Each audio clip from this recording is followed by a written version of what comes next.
we'll be finishing off nuclear structure mostly.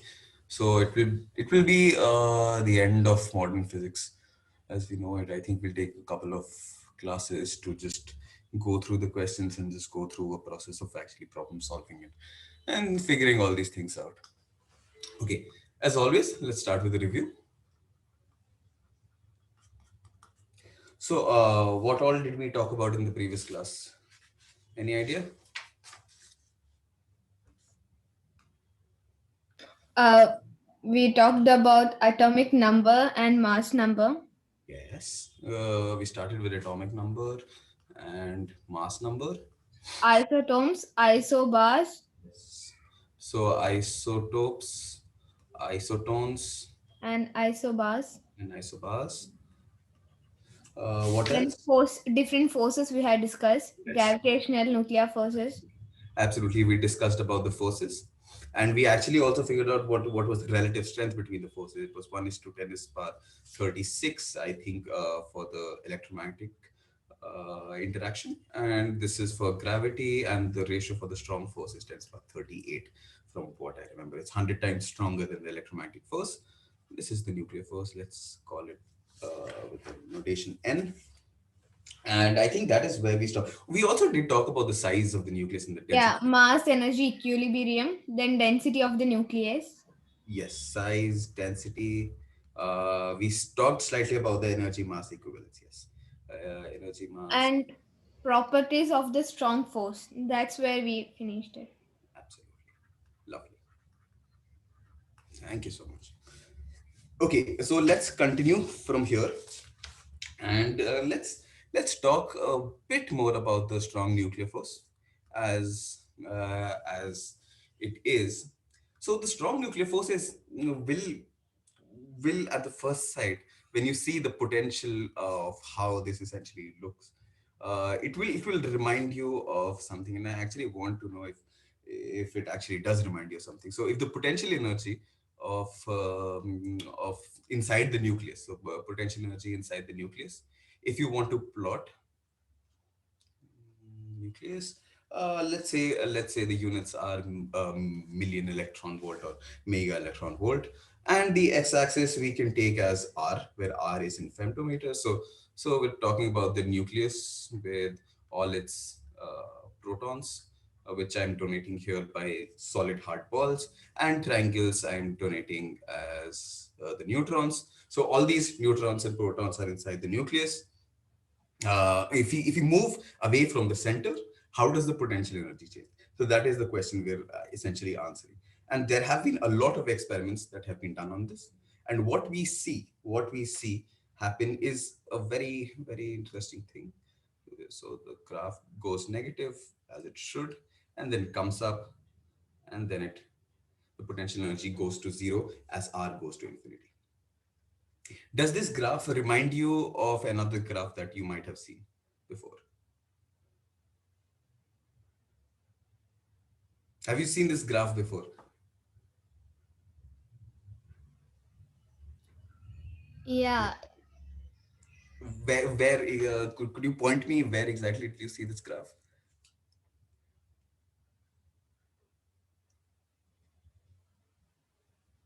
in waves. In waves, not really. So it's you might not have. I might not have actually taught you. But if you actually you must should have seen this in many of your courses, especially in electromagnetism. What this essentially is the force between two molecules.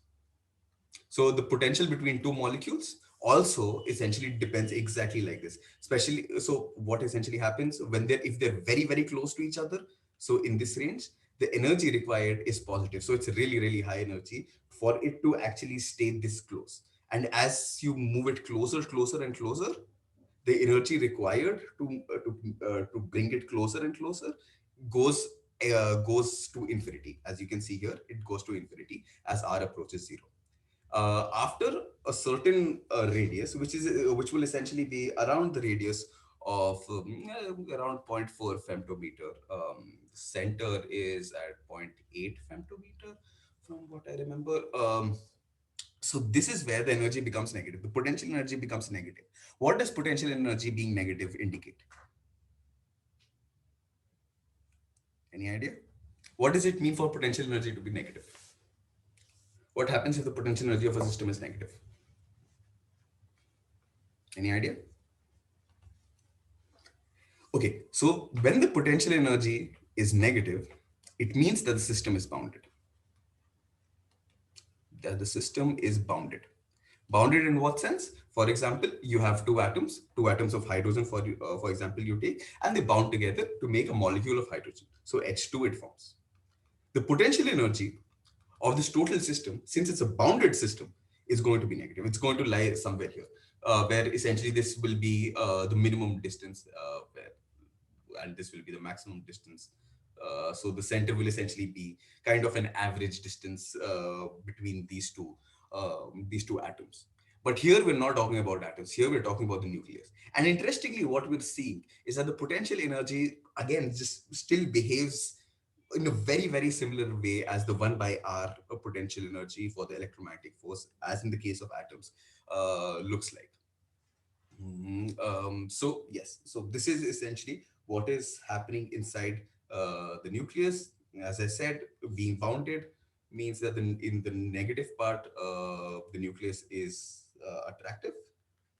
The nuclear force is attractive, and when it becomes very very close to each other beyond a certain limit, this becomes repulsive. As I also described when I was talking about these protons and neutrons being stuck together, if you bring them very very close, it tries to push away, and if you take them apart, it's like a rubber band. If you try to take them apart, then it tries to pull in with more and more force as you apply more and more force to separate it out. Okay, so this is about the potential energy of the nuclear force. This is essentially how it looks. It's exactly the same as the atomic potential energy when it forms a molecule. Okay, lovely. Now let's move on. Now this negative potential, as I said, means a bounded state. Now you'll see how one can actually use this information that this potential is actually negative, and how does it actually affect a lot of things. So let's now talk about what is called the mass defect.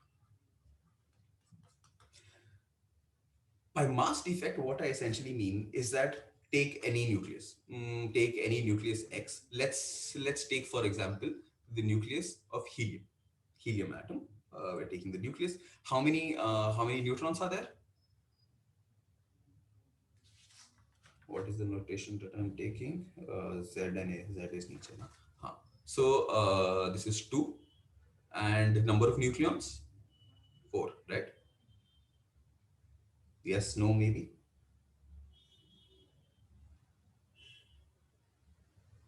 Yes, sir. Lovely. Okay, so let's see what is the total energy to bind the energy required to bind these two protons and two neutrons together. Well, if we just do a simple Google search, just do a simple Google search and search for the mass, just search for mass of the helium atom, of the helium nucleus. Sorry. Just Google this. What it will tell you in grams, but just in MeV. Just search in MeV. I just searched it.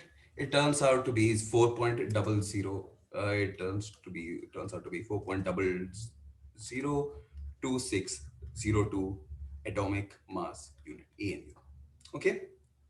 Now, this does make sense. I mean, it will be around 4.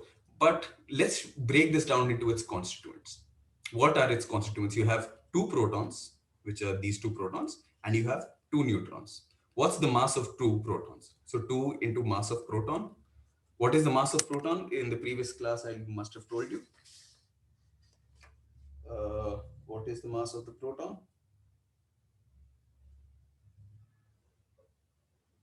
Come on, tell me. It's 1.00 something, right?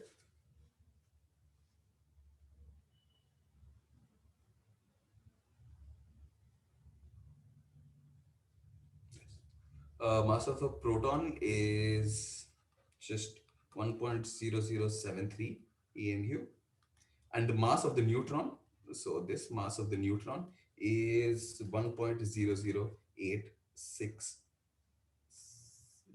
equal number of units. Let's just write a couple. 65 AMU. Now, there are two of these, so you multiply this by two. This will turn out to be 2 point, you have a 6 here, 4 here, 1 here, 0 here, right?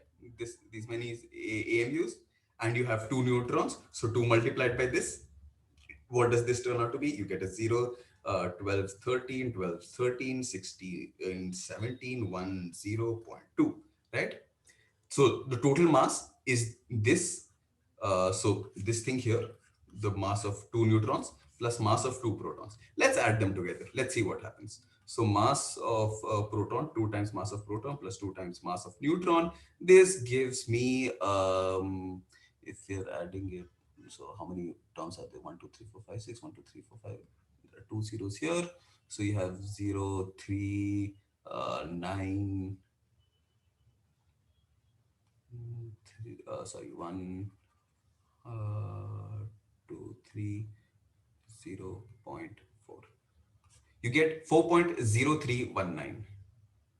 But hey, I told you that the mass of the helium is 4.0026.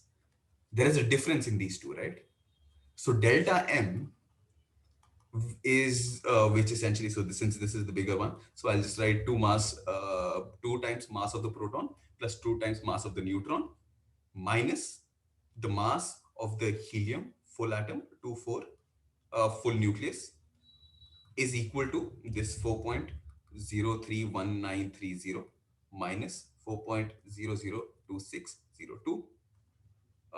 Do this, tell me what you get. You get an 8 here, you get a 2 here, you get a 3 here. Then, so you have a 2 here, 11. So you have a 9 here, and 2 here, 0 here, and a 0 here. So this is delta M. This is what is called the mass defect. And this is a very, very general phenomenon. You'll see that the constituents, the masses, the individual masses of the constituents are actually greater than the total combined system. And why is that happening? Where is the mass going?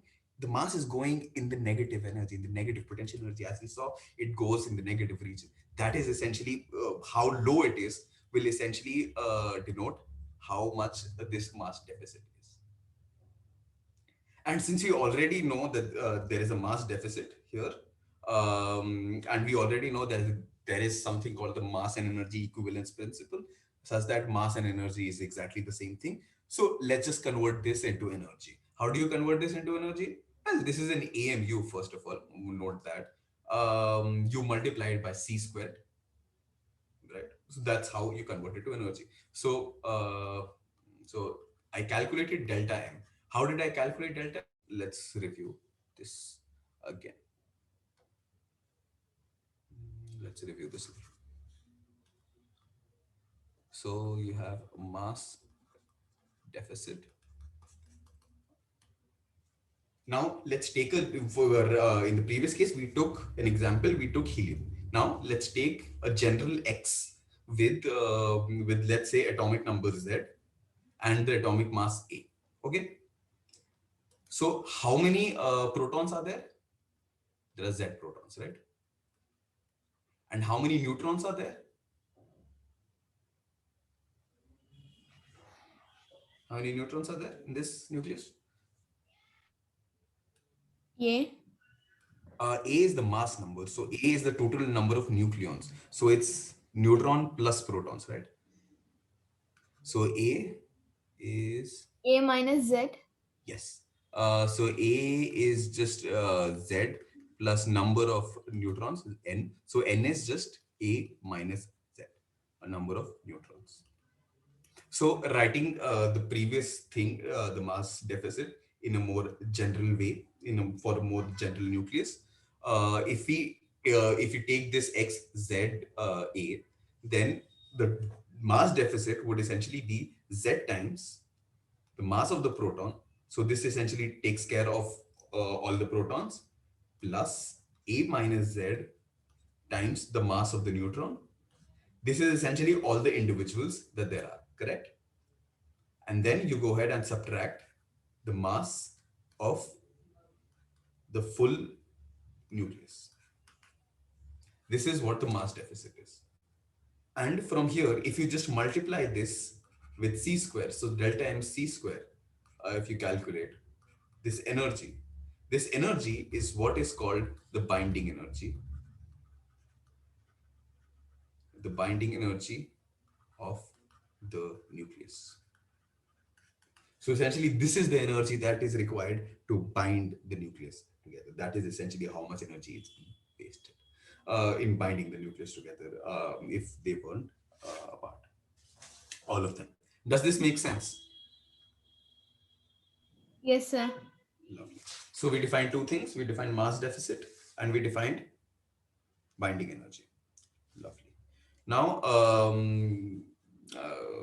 there's a direct way of calculating. So let me just tell you some shortcuts as well. Um, if you're actually want to go ahead and do all these calculations, so for example delta m, when we calculated in the helium case, we got a number 0.003 something something, and the units were AMU, right? To calculate it by the binding energy, what units are you going to calculate the binding energy in? Well, you can calculate in joules always. I mean, joules is the standard international unit, SI unit. But as we know, for nuclear cases, we actually denote energy by electron volts or kilo electron volts or mega electron volts or million electron volts. This conversion from AMU to EV, how would you do that? First of all, you'll have to convert this into kilograms.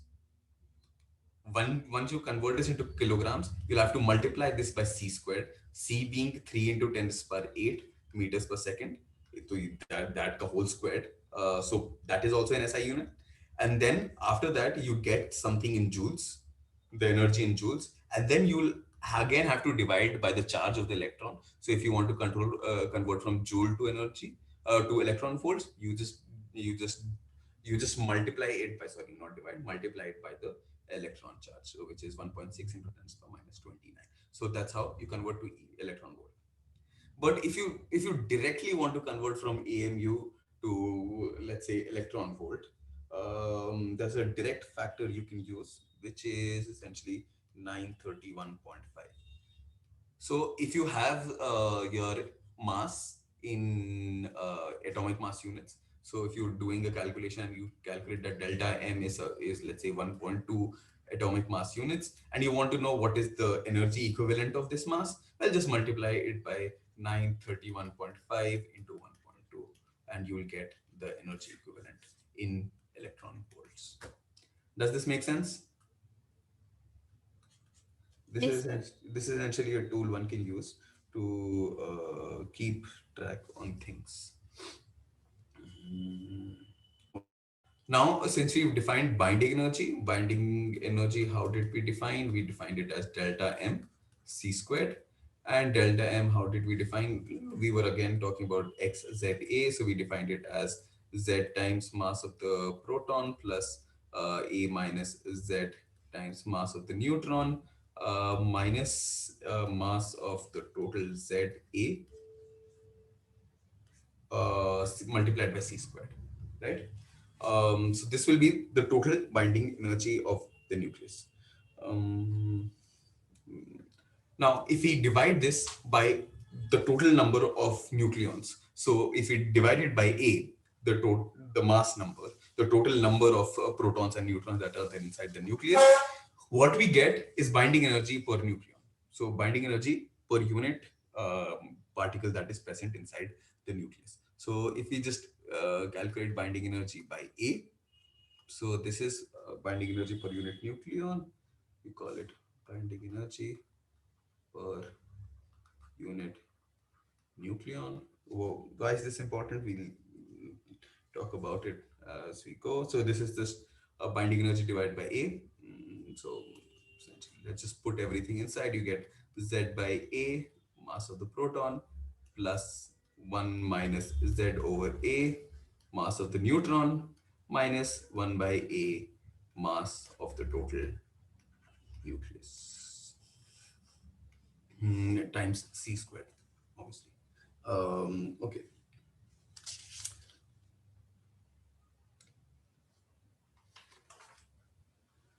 And similarly to binding energy per unit nucleon, you can also define mass deficit per nucleon.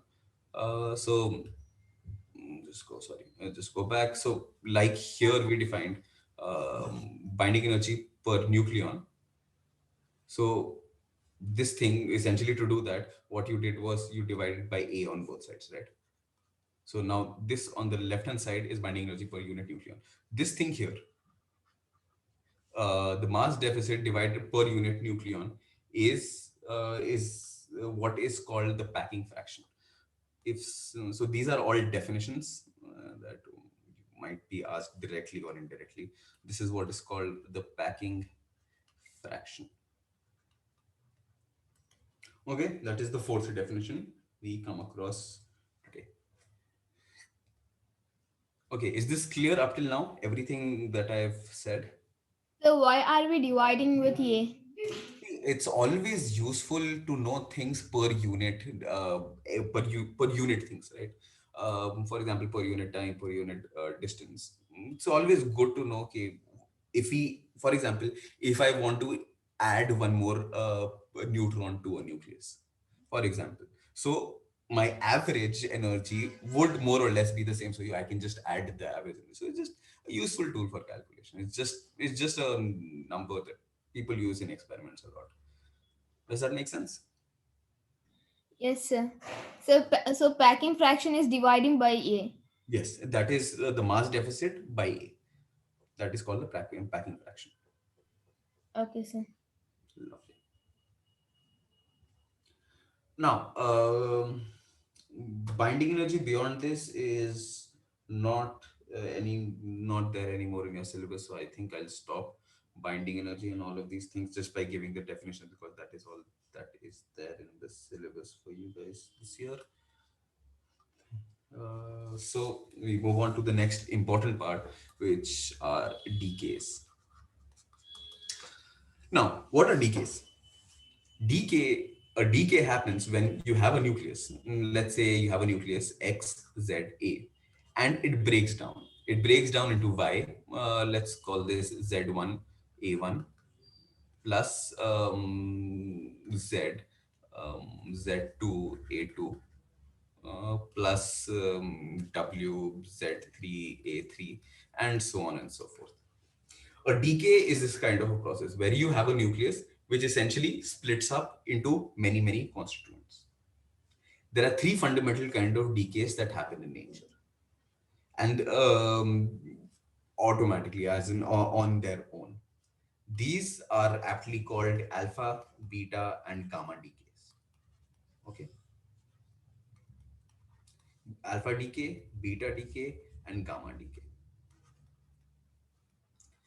What they are named after, alpha, are the particles that essentially come out. So other than what, so for example, you have X, and let's say one neutron goes away. So what will change here? Will that everything here will go away? Is this the rubber? No, it's not the rubber. No, it's the rubber. Yes, all everything else will go away. Let's say you just remove one neutron. Okay, so you have a neutron that is coming out. You have zero number of protons, and you have one nucleon. So that is essentially that is coming out. So what here will be left will be Z will just remain as Z, because there is no proton that is coming out. However, one neutron is coming out. So the numerator, the thing in the superscript would be A minus 1. So it's essentially the same old balancing equation whole jargon as we are talking about. Now, coming back to what these particular particles are. So alpha decay is associated with a particle called the alpha particle, which you might have heard if you've when you've read about Rutherford, the Rutherford's experiment, where he essentially has the gold foil, and he is shooting alpha particles at that cold flow fall, and most of them just go through, and some of them get reflected back. In the whole story of how the nucleus is at the center of the atom comes up. What are alpha particles actually? Alpha particles are nothing but helium nuclei. Okay, it's just helium. So atomic mass 2 and atomic number 4. It's the nucleus of the helium atom. That is what an alpha particle is. The end. What is a beta particle? A beta particle is nothing but an electron. So a beta particle is nothing but an electron. And what is a gamma particle? The gamma particle, which is associated with the gamma decay, is just the photon. The photon. Photon as in light. So it's a decay in which there's a lot of energy that essentially comes out. That is what a gamma decay is. So you can divide what your decays are into these three fundamental kinds of decay, and this is what essentially you see in nature. Let's take some examples of these decays. Let's first of all talk about the alpha decay. So what essentially is happening in the alpha decay? As we said, the alpha particle is coming out. So let's say initially you have Z and A, XZA as your nucleus. So it will decay into some other nucleus. Let's call that nucleus Y, giving out an alpha particle. An alpha particle means a helium nucleus. So helium 2 4. So Z will go down to Z minus 2 because there's a 2 here. And since there's a 4 here, your A will go down by A minus 4. Total number of nucleons go down by 4. The remaining energy Q will essentially, so yeah, there will be some energy Q which will either be released or has to be absorbed in order for this reaction to happen. So if Q is positive, let's say there is some energy here, Q, let's say 1 joule, that is positive in this case, in some random case, some random X case. What essentially it means is that when this reaction happens, 1 joule of energy will be released, right? Because it's on the right hand side. If it was a minus sign here, if Q were negative, if Q were less than 0, then it would mean that it's actually on the other side, and this is the amount of energy that is required to essentially is required by the initial nucleus to absorb in order for this decay to happen. So let's write that down. Let's write all of that down.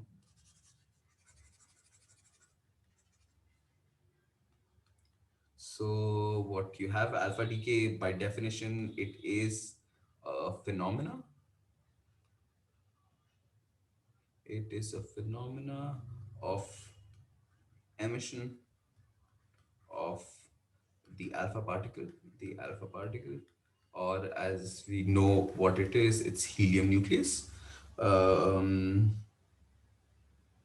yes, and that's it. So given by this equation, so the difference between what you have, the difference, Excuse me, sir. yes, please go ahead. So is it always a helium particles, helium Yes. nucleus? Alpha means helium. Alpha particle means helium nucleus Okay, sir. by definition. Exactly like how beta particles mean electrons and gamma particles just mean photon, gamma rays or gamma particles. From there you can also remember. Okay, so the difference between the initial mass energy. So you can convert mass energy. So I'm just using the term mass energy, and mass energy of the decay product is called the disintegration energy. So this thing is what is called the disintegration energy. Is called the disintegration energy. This Q thing is what is called the disintegration energy. And from this equation here, from this equation, let's call this equation one. It's pretty easy to figure out what this Q is going to be. So the Q is just going to be the mass on the left hand side. So mass of X, Z, A minus mass of these individuals. What is the masses of the individuals? You have minus the mass of Y, Z minus 2, A minus 4, minus the mass of the helium nucleus, right? So now this thing here multiplied by C squared, obviously, multiplied by C squared because it's energy, it's not just mass. This is essentially what is going to be the disintegration energy. And as you can see here, if the mass of the initial nucleus, the nucleus X, is greater than the constituents. So if the sum of these two, if the positive sign dominates, then the energy will be positive. If the negative side dominates, then the energy will be negative, and you'll essentially need to provide energy in order for this decay to happen. Okay, one also calls this positive decay a spontaneous decay. Spontaneous decay, and the negative energy decay as the non-spontaneous decay. And we can understand why it's named so, right? Because since if the energy is negative, then you'll have to pump in energy, so you'll have to do work, so it's not spontaneous. Whereas if the energy Q is positive, then it will just spontaneously disintegrate. It is just beneficial for entropy wise for it to just decay into its products. There's a note here that I want to give you guys. Note. The last page is not completed. I'm sorry. I'm sorry. I'm sorry.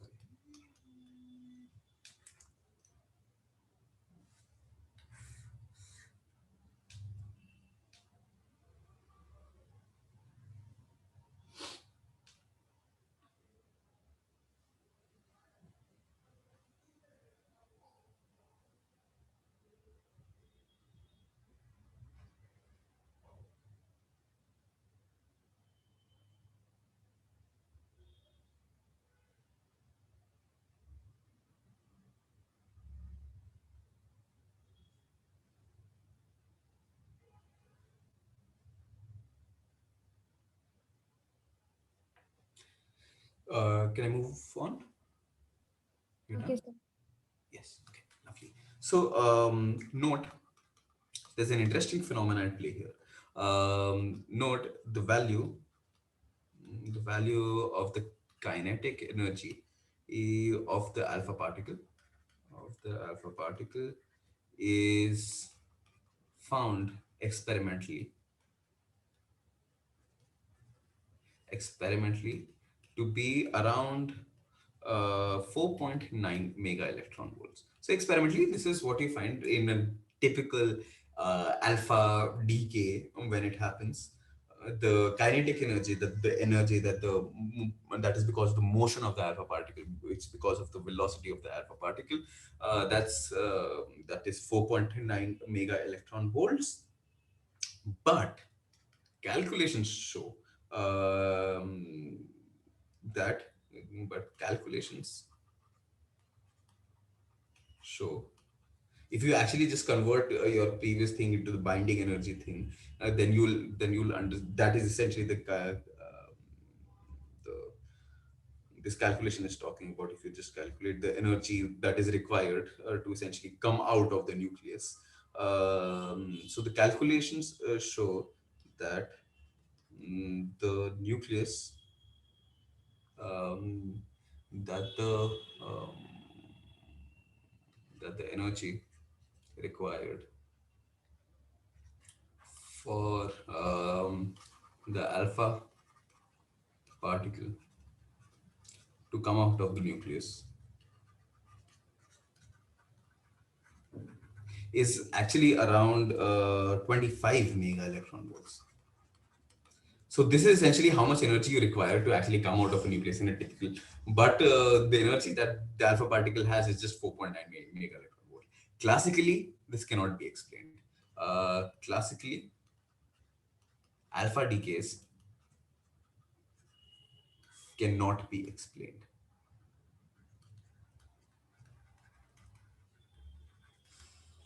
That is why one has to turn to quantum mechanics in order to answer these questions. Okay, that is all about the alpha decay. Just write this down and let me know when you're done. And then we'll move on to the beta decay.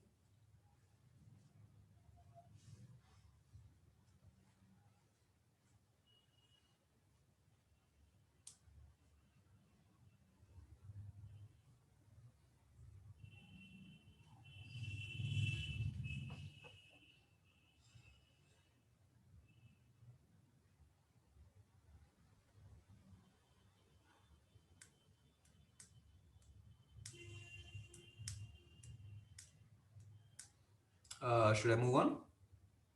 1 minute, sir. Okay, no worries. So what is it Ben? Bench, what line, bacha? Second line, is it Ben? Second line is so I'll just read it out again.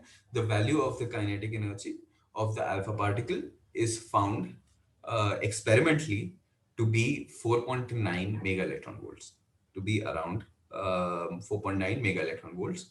But calculations show that the energy required for an alpha particle to come out of the nucleus is around 25 mega electron volts. Classically, this cannot be explained. It's just a note. It's just a fun fact about alpha decays. Can only be explained by something called quantum tunneling,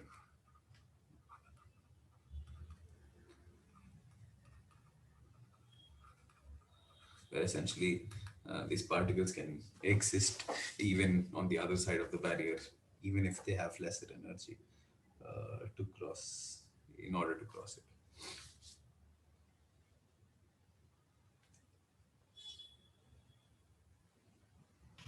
Completed, sir. I just okay. Yeah, let's move on to the beta decay. Beta decay, as I said, was the phenomena of emission of the electron from the nucleus. From the nucleus. So, I mean, inside an atom, if we just see that an electron is coming out, it might have come from just outside the atom, from the electron just going around.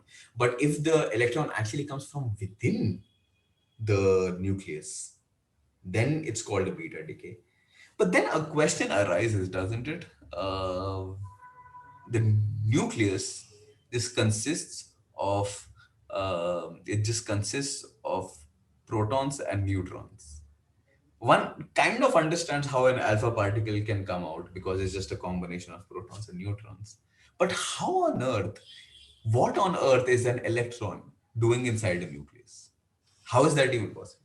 Well, it is possible because what essentially happens is that neutrons, it's actually because of neutrons. We have actually already discovered a part of this when we said that neutrons can actually decay. Neutrons decay into protons. So proton 1 1.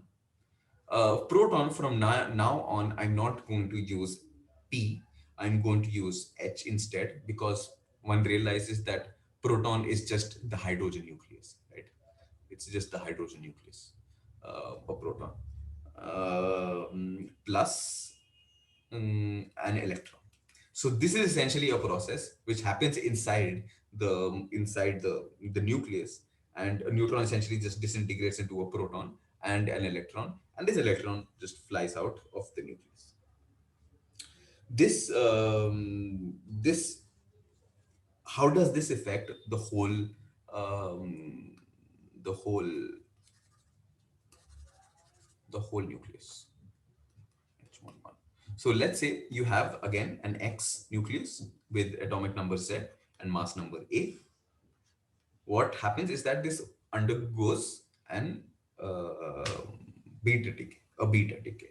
So you'll have some Z that is formed with some Y that is formed with some Z1 and A1 as its atomic number and mass number.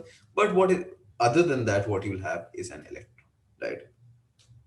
And what we know is that a neutron is converted into a proton. So the number of nucleons remains the same. So if there, let's say, there were six neutrons and there were six protons, one neutron converts into a proton and an electron is just thrown away. So now what you have is five neutrons and seven protons, right? So your proton number goes up by one.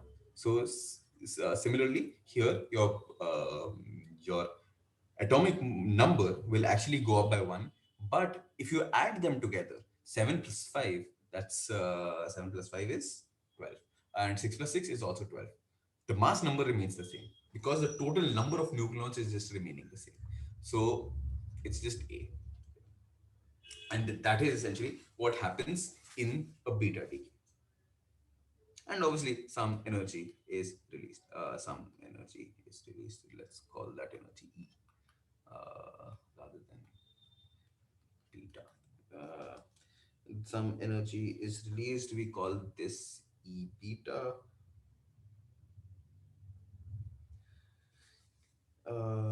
E beta is just the energy with which the beta particle is emitted. So E beta, when we're saying that E beta is some energy that is essentially coming out, this E beta will essentially be the energy, the kinetic energy of the electron that will come out. It won't come out in the form of photons. The energy will come out in the form of the kinetic energy of the electron that comes out. Okay, there is no photon that is coming out in this. There is no energy that is being released in the beta decay.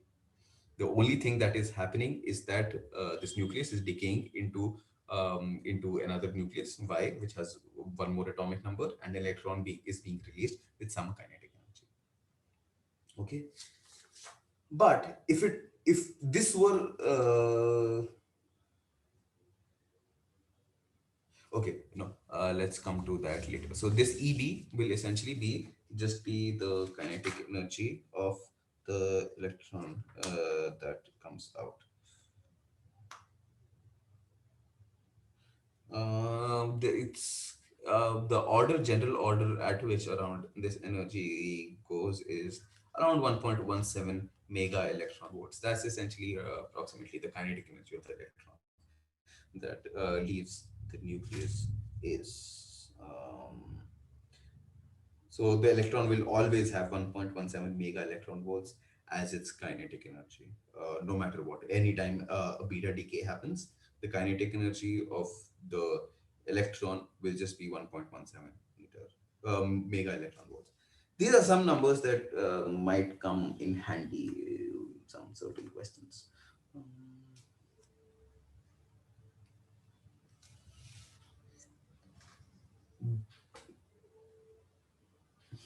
But there is a problem. What is the problem here? The problem is So 1 minute, can you take last page? yes. Sorry. So is 1.17 is the energy of beta decays? Yes, no, it's the energy, it's the kinetic energy of the electron that comes out. That's the arrow here. Okay, sir.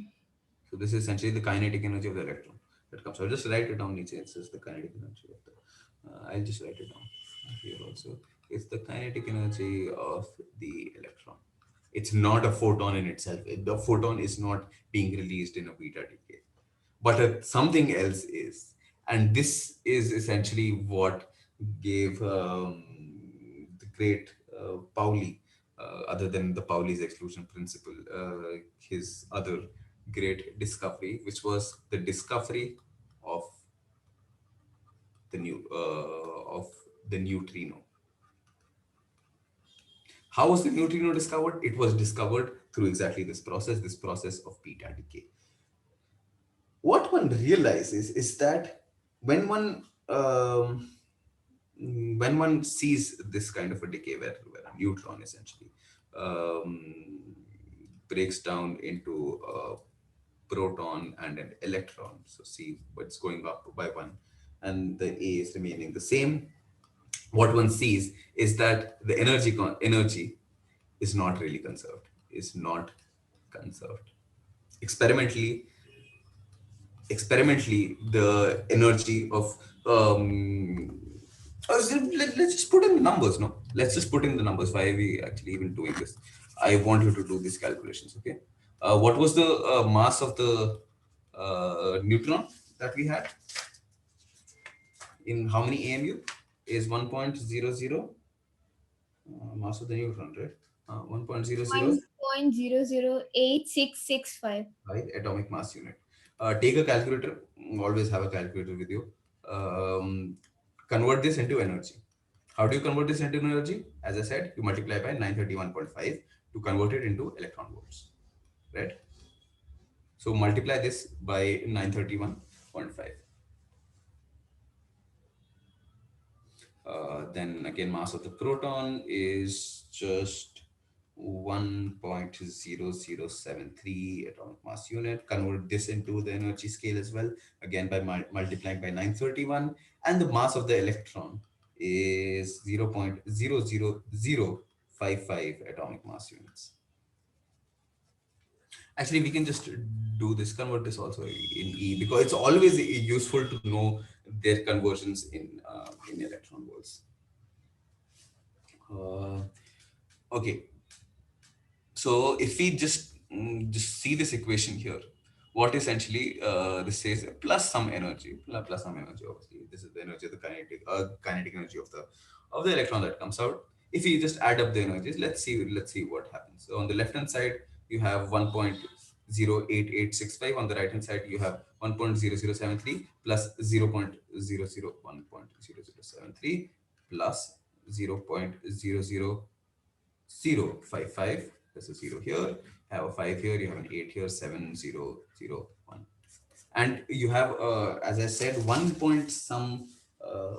So if I multiply this by 931.5, what do I get? Let me do this calculation. Calculator. Yes, so what do you have? You have 1.00781 multiplied by 931.5. You get 938.775. So you get 938.775. This is in electron volts. This is the mass of the right hand side in electron volts. If you want to convert this into it's an electron volts and being electron volts. Just a second.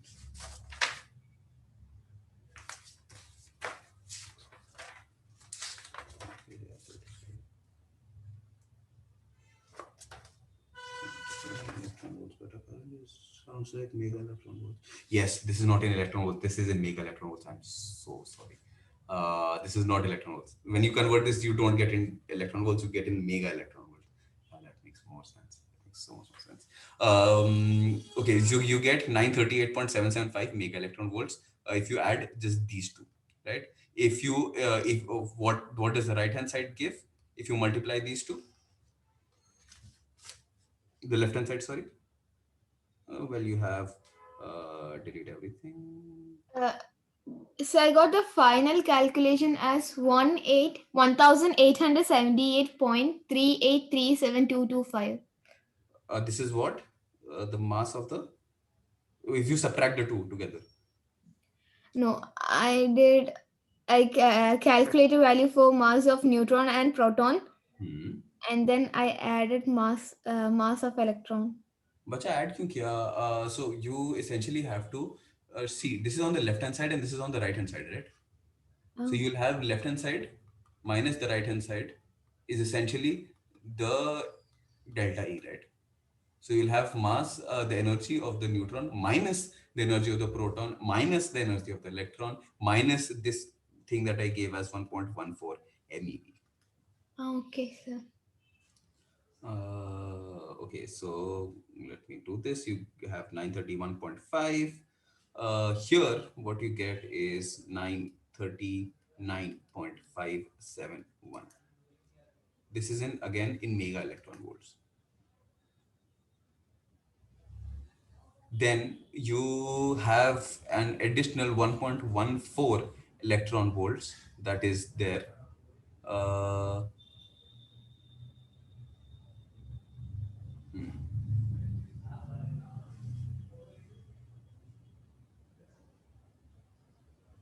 okay, let's do these calculations a bit more clear. Uh, so I got 0.76.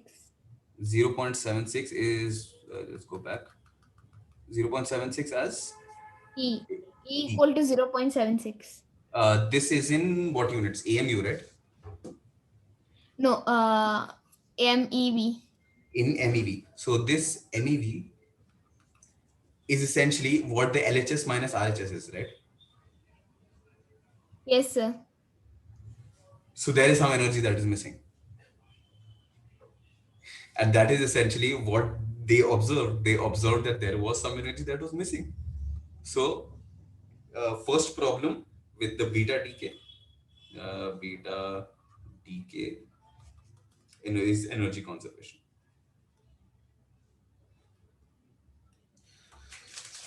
Second problem with the beta decay is, as one would expect, momentum conservation. Um, this happens why? Because so let's say you have a neutron that is inside the nucleus and it's moving at some speed v inside the nucleus. Small space, but it can still just be moving around, right? And then it breaks out apart into an electron and a proton here.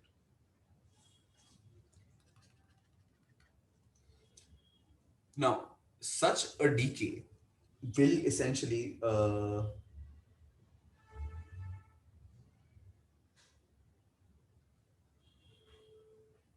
no, it does not have a problem with momentum conservation. Momentum conservation works fine for the no, it will carry some water, no. Yes. So the discrepancy in the momentum will be really, really tiny. More momentum conservation is not a big problem, but what is a problem is conservation of spin. What do you mean by spin? Well, we know that all particles have a spin associated with it. So, for example, the electron has a is a spin half particle, right? So, what does that mean? It means that it can exist in two states. It can exist in an up state or a down state. So, similarly, a neutron has a spin half, and the proton has a spin half, right? Now, if we take the equation n10 going to h11 plus E plus some energy, if we take this equation, what is the spin on the left hand side? It's the spin of the neutron. What is the spin of the neutron? Well, it's a fermion. The spin is just half. What about the proton? Spin is again half. What about the electron? Spin is again half. Energy has no spin.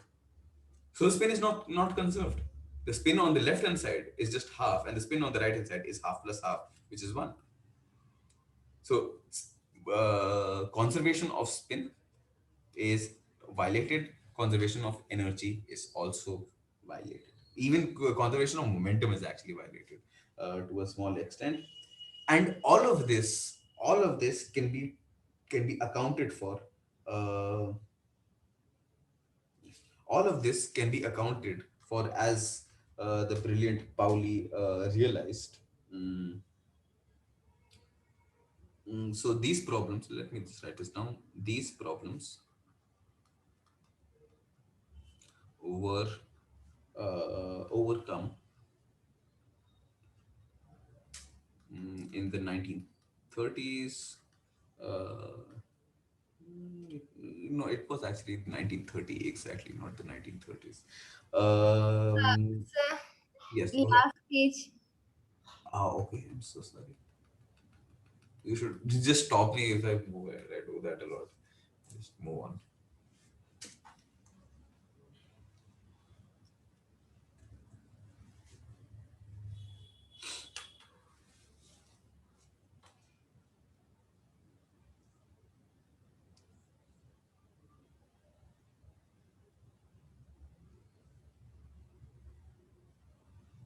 So is it always one? Half plus half. Yes. No, no. Like the value is always one, or is it like half will change into something else? See, the spin is half of all these particles for the neutron and the proton and the electron. Spin is half. So on the left hand side, since you only have a neutron, it has spin half by logic. And on the right hand side, you have two particles with spin half. So the total spin is one, right? So that's why there's a problem there. Okay, sir. Completed, sir. Lovely. How this is essentially solved, as I said, this is essentially what the discovery of the, so this is discovery of the neutrino. I am giving you the climax at the starting of the movie. These problems were overcome by Pauli. Pauli in 1930.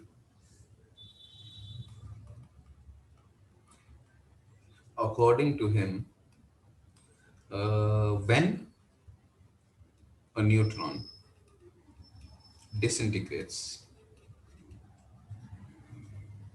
into a proton and an electron,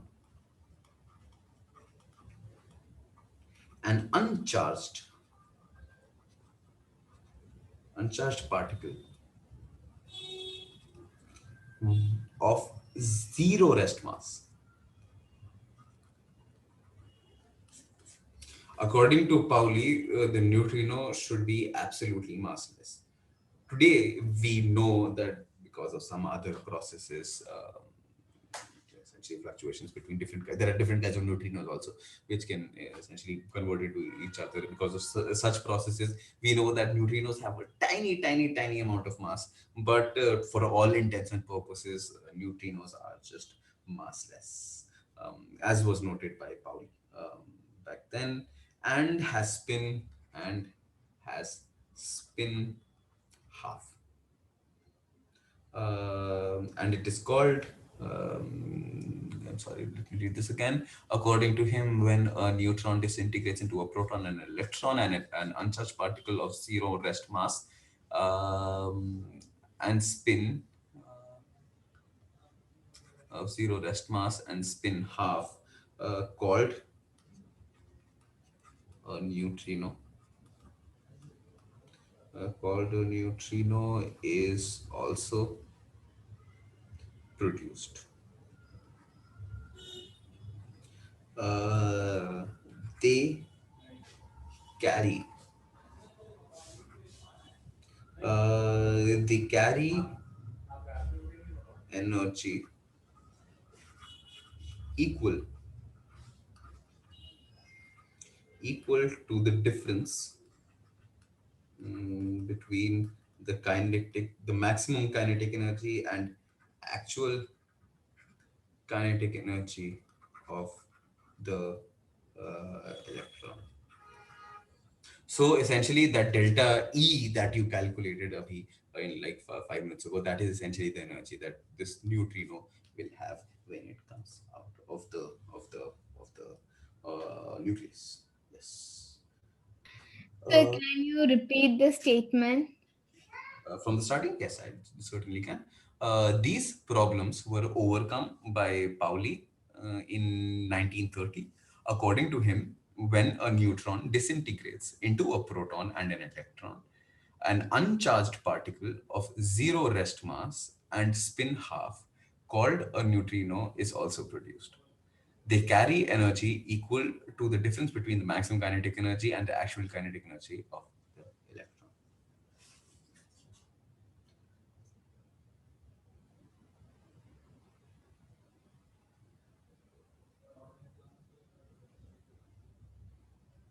So what does the process actually become like? Well, now what you essentially you have a neutron that essentially decays into a proton plus an electron plus a neutrino, which I'm going to denote with this nu.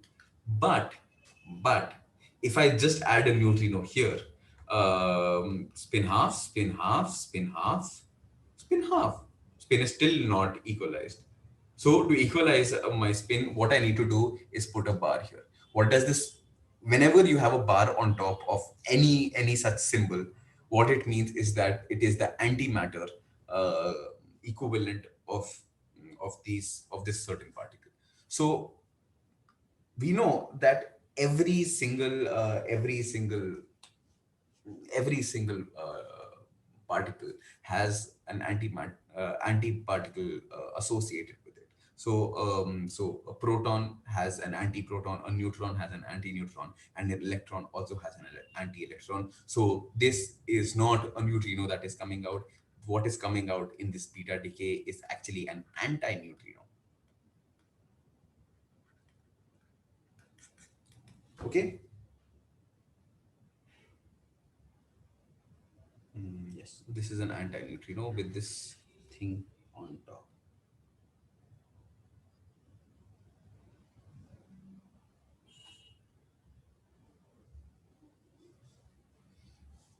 Are you done writing? Can I move along?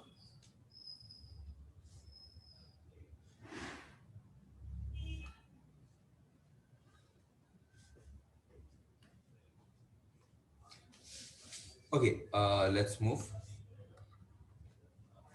Now let's come to the types of beta decay. So what we realize is that the beta decay can also be of multiple types. The first type is what we essentially studied, the beta minus decay, minus sign because the electron is coming out. So the electron decay is what is called a beta minus decay. So this is as usual your N10 going to H11 plus electron plus an anti-neutrino. So this is essentially that one. Second is when is what is called a beta positive decay. A beta positive decay happens in the opposite case when the proton actually the proton disintegrates. The proton disintegrates into what will it disintegrate into? It obviously has to disintegrate into a neutron. Um, it disintegrates into a neutron plus.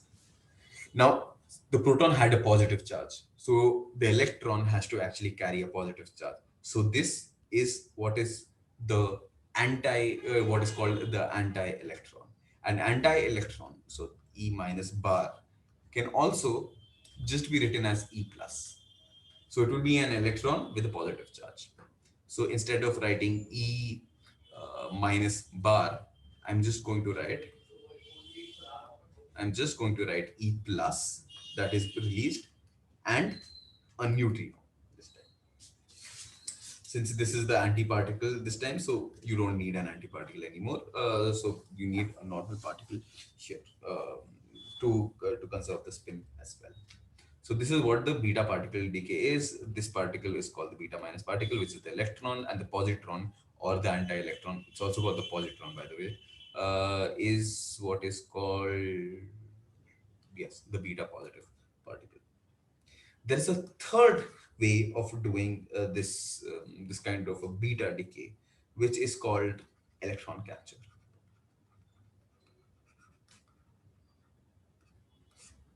What do you mean by electron capture? As the name suggests, it's essentially when a proton, so a proton, as I writing, I write it as H, the proton, if it combines with an electron inside the nucleus. So now what is happening, an electron which was outside the nucleus is actually being captured by the nucleus, and the proton is actually combining with this electron, and combining with this electron, obviously this will just give me a neutron because it has to be neutral. So N01 plus a neutrino. This is the third process that happens inside the nucleus. So these are the three processes where essentially you see neutrinos essentially being released. And you see this all the bloody time. So for example, such processes are happening all the time in the sun. Right now, through your body, every single centimeter square, every single centimeter square of a surface area is receiving billions and billions, if not trillions of neutrinos. There are trillions of neutrinos which are actually crossing through every centimeter square of your body. That is how many neutrinos there are around us. But since they're so massless and they don't even have a charge, so they cannot even interact electromagnetically. The only way it interacts is by the nuclear force, and not even the strong nuclear force. This only interacts through weak nuclear forces. So it is very, very transparent to everything. It just passes through everything. It just does not interact with anything, and that is what essentially the properties of neutrinos are. Let's move along, shall I? Okay, sir. So some notes on the nuclear energy levels. Like you had the atomic nuclear energy levels. Like you had the atomic energy levels, one rightly can expect there to be energy levels inside the nucleus where these protons and neutrons are actually arranged. There are, we won't go into much detail on this. We'll just write a couple of points here. Nuclear energy level.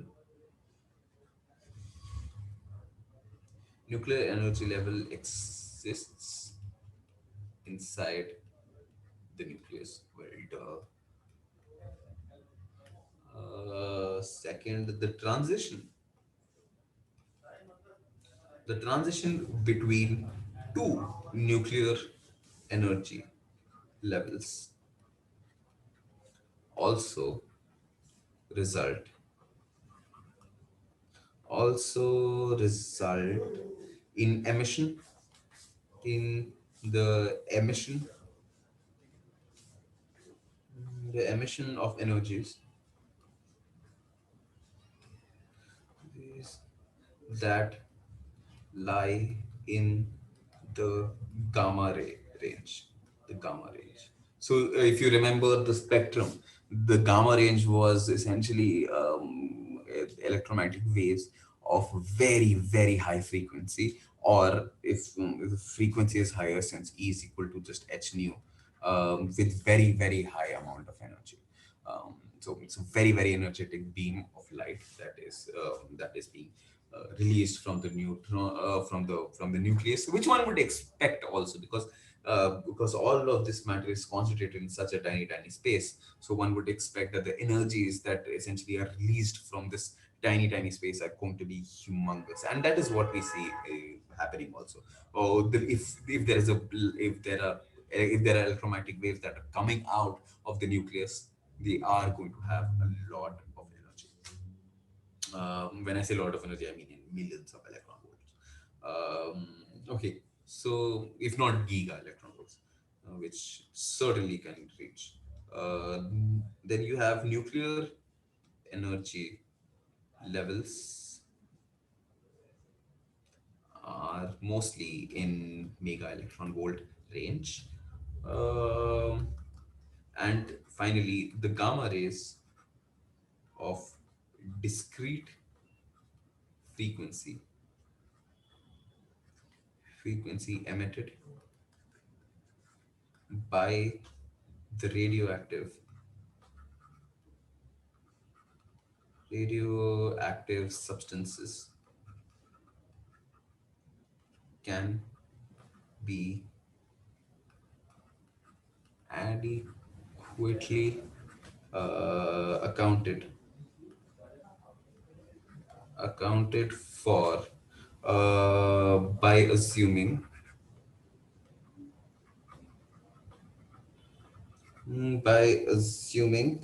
the existence of by assuming the existence of discrete energy levels in the nucleus.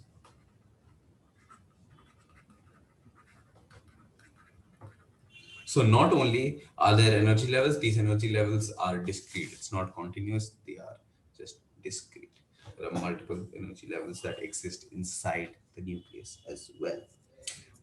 And that this essentially transition is what leads us to our next transition, which are gamma, which is gamma decay. So just let me know when you're through all of this, and then we shall continue. So I didn't understand the last point. The last point essentially just says that these energy levels that we were talking about are discrete. How do we know that they are discrete? We know that they are discrete because the photons that are coming out, the energy that is coming out, the electromagnetic waves that are coming out, all meaning the same thing, are have discrete energies. As in, they don't have. It's not a continuous spectrum. It is a discrete spectrum, as you see in atoms. Atoms also have discrete spectrum, right? You only see lines, you don't see a whole bloody thing. Similarly, inside the nucleus also you have this kind of a spectrum where you have energy levels, as you had in the case of 1p, 2p, and so on and so forth, 1s, 2s, and so on and so forth. Similarly, you have a very similar way of naming things also inside the nucleus. Thankfully, we're not going to study that, not in much detail. That is So what is that first word of last sentence? assuming assuming the existence of Okay. discrete energy levels inside the nucleus, in the nucleus.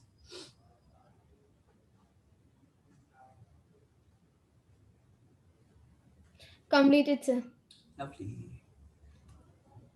Okay, let's move on to the gamma decay. um, we already kind of understand why this gamma decay happens. The study of gamma ray spectrum, spectra. We already wrote all of this down. We don't really need to write all of this again. We have written all of this down. It's just repeating. I just don't want to waste time on this. What essentially happens is that during radioactive, a radioactive decay, the emission of alpha and beta particles, so the helium nucleus or the electron or the positron particles,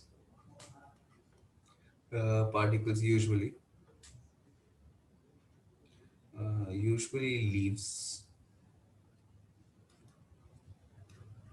the residual nucleus in an excited state. Okay, so what essentially we're saying is that as soon as an alpha decay or a beta decay happens, the Y that is found, the Y nucleus that is found, it's not stable. The Y nucleus is not stable. So X Z A, when it goes to Y, some Z1 A1, it can be neither alpha or beta, alpha comma beta decay, plus neutrino comma Q. It can be a neutrino if it were, let's just write Q comma nu, Q for alpha and neutrino for beta. Um, so this nucleus that Y forms, this actually is always found in a star state.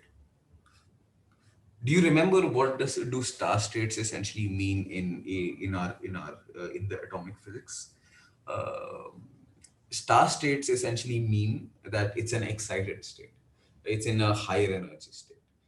So that is essentially what the star is indicating, that this nucleus that is found, the neutrons and the protons inside it are actually in an excited state, in an energetic state. Uh, which so this excited state, the nucleus the nucleus which is formed, the Y nucleus, the nucleus Y, then goes Y star, let's just use Y star, goes to the stable state by releasing a lot of energy in the form of gamma rays, gamma particles. So let's take an example here. Let's take the example of a beta decay of cobalt.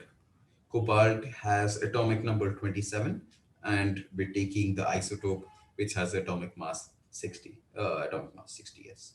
Mass number or atomic mass into, so this essentially converts into, so 27 will go to 28. What comes after cobalt? Nickel. Cobalt, nickel, copper, zinc, right? So 28. And so, how many nucleons in a beta decay? The nucleons remain the same. So you have 60. So how does this look like? You have cobalt 2760 goes to nickel 2860 plus an electron and plus an anti-neutrino. What essentially happens here is that can I rub this So, what is plus alpha, comma? plus alpha comma beta. So in the case of an alpha decay, it's alpha. In the case of a beta decay, it's beta. That's essentially what I'm saying. And then theta, comma? No, there's not theta. That's just Q. Q is the energy that is released in the alpha case, and nu is the neutrino that is released in the beta case. Okay, sir. So essentially, I'm saying Q comma nu. So I'm just saying कि it can either be alpha, जिसमें Q निकलेगा, which essentially have energy Q that's being released, and you have beta in which you have a neutrino being released. So that's why I've just written it in that way. Should I move to the new place? So, is it usually leaves the radial? Second line. Usually leaves the residual the residual nucleus. Just a second.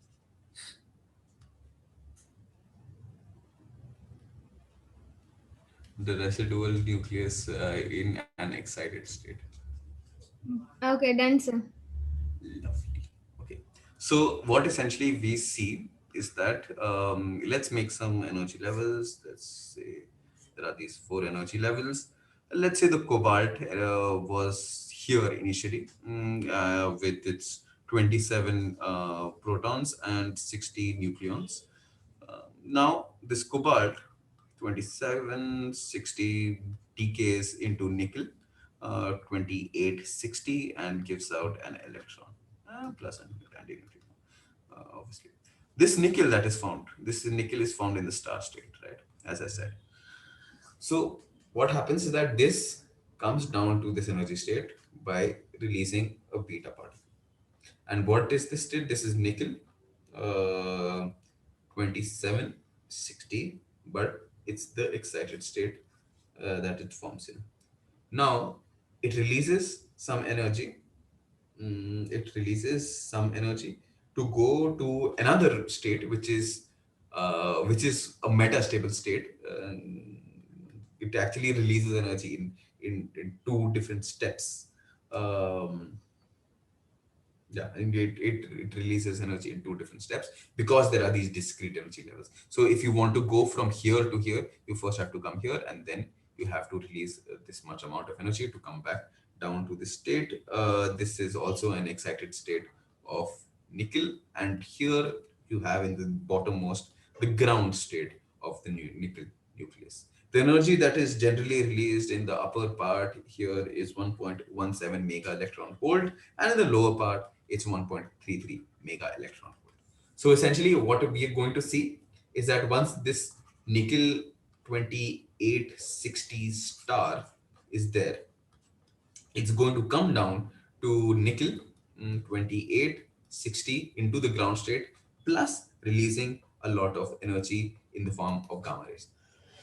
And there are two gamma rays that essentially come out: gamma 1 with an energy of 1.17 mega electron volt, and gamma 2 with an energy of 1.33 mega electron volt. Why is there two steps? Because that's essentially how the energy levels of the Nikhil. Okay. Okay, does this make sense? Yes, sir. Lovely. So I think it's 10 o'clock already. So we've already been going on for like an hour and a half. I have radioactivity left. Okay. So I think I can do that on Thursday. Lovely. So I think we should just stop here and let's meet on Thursday. Is that okay? Okay, sir. Lovely. Thank you, sir. No worries. Take it.